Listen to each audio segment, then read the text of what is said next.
Well, hello guys, hope you're doing well. Long time no see, but today I got the TW out, and a lot of you have made comments saying how I should air down the tires.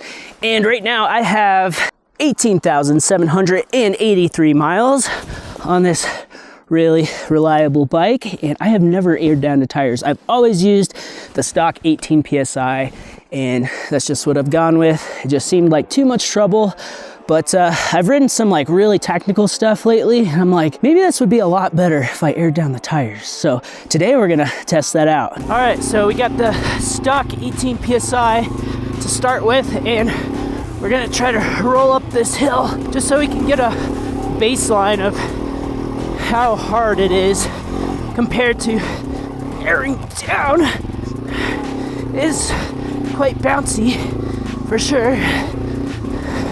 Oh, definitely takes a lot out of you.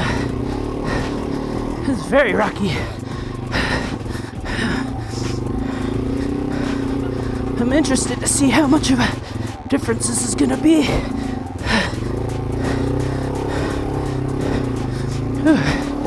Very rocky and bouncy.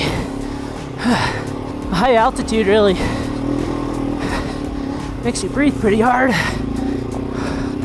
Oh, this part is pretty technical.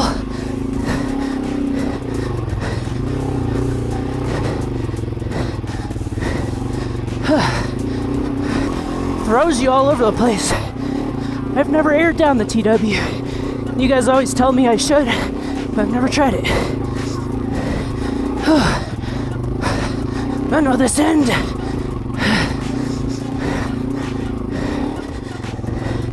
I just don't want to stall it, and that's when I'm going to lay it down. I'm also geared higher, and dirt biking really is a good workout. I need to get out here riding some more before the weather gets too bad. I was kind of doing a lot of physical activity yesterday, and it took a lot out of me. And today was supposed to be my rest day, but here I am. One thing I will say is the TW really teaches you to be a good rider, so you're not just relying on suspension. Because I hopped on a WR250 not too long ago, and it felt like cheating with all that suspension.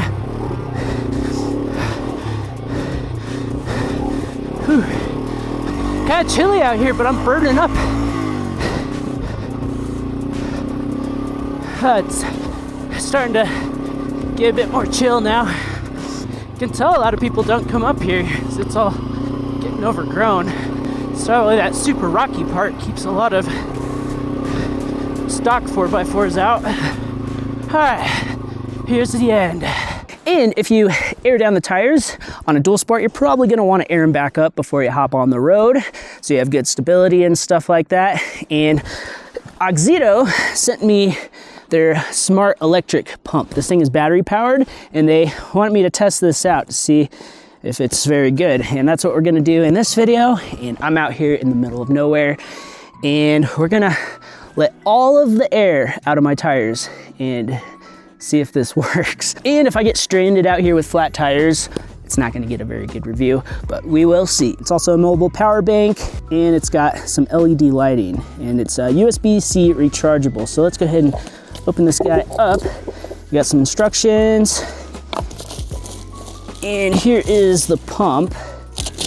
Basically is the size of a little power bank. Down here we have air hose, and this thing actually has 2 O-rings on it, which is pretty cool. Make it extra reliable. It comes with a nice little baggie to keep everything together, USB-C cable, and some little tire inflators for like basketballs and stuff.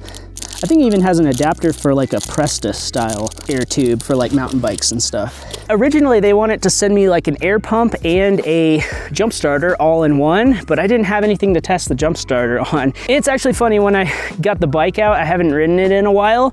I went to start it and turned the key, absolutely nothing. The battery was completely dead.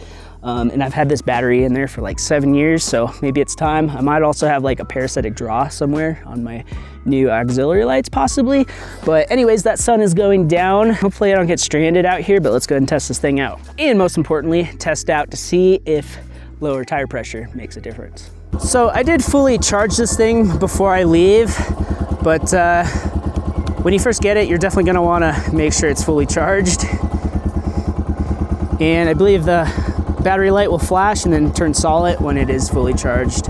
And I just got my bike running right now because I don't want the battery to die. However, I did bring an extra jump starter with me just in case. All right, so let's go ahead and let all of the air out of the tires. I just also want to make sure that this hose will fit my tire valves, and it does. Sometimes certain stuff is a little tricky to get in here, but this isn't too bad. And I don't have the other end connected to anything, so I'm just gonna let all that air out. All right, all of the air is out on the front tire. So let out all the air on the back tire. Definitely a little nervous. And while we're waiting for all the air to come out of the rear tire, I'm gonna go ahead and power this on by holding down the center power button. And let's go ahead and make sure that we can charge a device. Plug that in, and it says it's charging. So that looks like it's working. And it looks like it has a light button. Push that, turns on a little light, push it again, flashes. It's got a little red flash, and then it goes off. Yeah, the light isn't the best ever, but it's something. And it's got like different modes for car, motorcycle, bicycle, basketball, and then you can set it to whatever you want. It looks like you can go up to 100 PSI, which is pretty crazy. And it's got a plus and minus button to change it, but we'll just put it on motorcycle. It's set to 40. But let's go ahead and set the tires to, we'll just do 11. I think that might be good without going too low. Let me know what you guys think down in the comments. And we'll hold down the minus button. And we'll go to 11 PSI. And the middle button starts the pump. And let's go ahead and power it off and see if it remembers that pressure. Oh yeah. On the motorcycle, set at 11. And I guess I could just do another one at 18 when I want to go back on the road. And just to show you guys that we're at 0 PSI, I got my little tire gauge here. And it's absolutely nothing coming out. And same with the rear, 0 pressure. But anyways, let's go ahead and see if we are able to pump the tires all the way up with this little thing. And this guy just kind of inserts in there, and then it twists about 45 degrees. And then we'll screw it on to the valve, make sure it's snug. Turn this on. Set to 11 PSI, push the power button, and we'll start pumping it up. But let's go ahead and time it. All right, we're already up to 6 PSI, and it took a little time for it to jump from 0 to like 2. So maybe it doesn't read below 2, but it's going up super fast. All right, it already hit 11 PSI in a little over 2 minutes. Check to see how accurate this thing is. All right, so it looks like it's actually at 15 PSI, which is kind of sad. It's not all that accurate, but I also hope this is accurate. How do you know anything's accurate? But at least it's way underrated, so I guess we'll let some air out. All right, so we let a little bit of air out of here until it says 11 on that gauge. And let's see what it says on here. About 7, so it's about 4 PSI off, which kind of sucks, but I could put a little note on here, just say -4, so I know. But I might also check some other gauges just to make sure that gauge is accurate as well. Now we have 11 PSI in this tire, but let's go ahead and fill up the rear tire. I just have it at 7.5 PSI, because you lose a tiny bit of air when you take the valve off. We'll go ahead and start it up, start the timer. It's probably gonna be a bit longer because the rear tire is so big. We got the rear tire up to 7.5 in about 4 minutes. Definitely takes a bit longer. Yeah, that's about 12. But we'll just make this one 7, and then we'll go over to another mode and just make that 14, because that will probably give us 18 actual PSI. I'll throw that little cap back on there. But anyways, let's clean up all this garbage. Make sure I bring out everything I brought. A lot of people like to trash the forest, and it's super sad. And looking at the instructions, yellow is 30 to 70% power. So we still might have a good amount of power left on the air pump. And hopefully we can get it back up to 18 PSI for the ride home.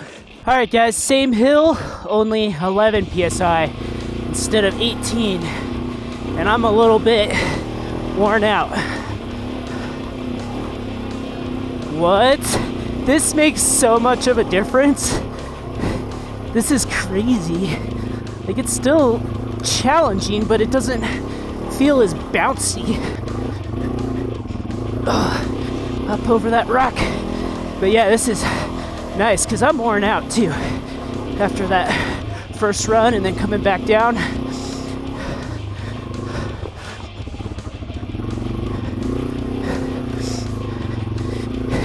Yeah, before with the 18 PSI, it feels more like a basketball and you're just bouncing all over the place and it's hard to keep it where you want to.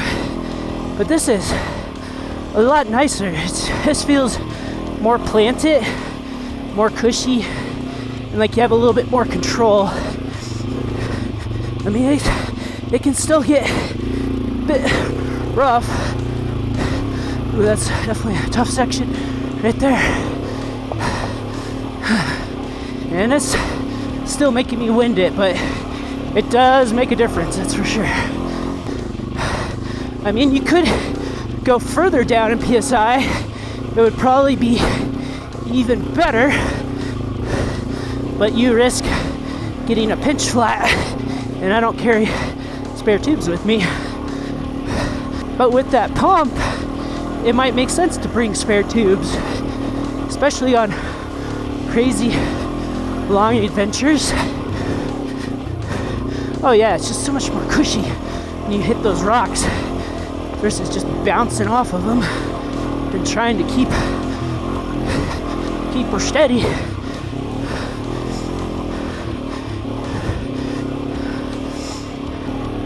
Yeah, that's much nicer. It just handles so much better, more control. Whew. Oh yeah, right over that rock. Are we there yet? But yeah, I'm definitely gonna be airing down more often. That little pump definitely makes it easier. One thing to consider is that it is battery powered, but you can't charge it. However, if it's dead, it's gonna be a while before you can charge it up with USB versus the little pumps that plug into your battery. So it's kind of something to consider. It is definitely very convenient having that little pump. It's getting dark. It's so sad. I feel like I didn't ride enough this summer. I was just so busy with work. I'm still working on the van build. And here we are, back where we started. I am tired. But anyways, guys, let me know what you think of that little pump. I'm gonna head back down to the main road and fill it up to 18 PSI. The only downside is it just doesn't seem to be accurate, but that's my only complaint so far with that thing. If I'm able to get it up to 18 PSI when I get down to the main road, I'll give you guys a thumbs up. All right. It's getting dark, but anyways, let me know what pressure you guys like to run on the TW200 and what you recommend. And also, I'm still going to be keeping the Triumph. It's still at the dealer. I don't know, it's been like 2 or 3 months probably. I don't know when I'll ever get that back, but maybe next season. I think I'm going to call it the Trash Ump from now on. That'll be its new name, at least on my channel. But I'm going to try to get all of the immobilizer parts back because I'm going to try to reverse engineer how that system works and try to make a workaround, because $1,200 for that little broken piece of plastic, and it completely disables your bike is pretty unacceptable in my opinion. I'm gonna make a lot of videos on that. Hopefully Triumph will change their ways.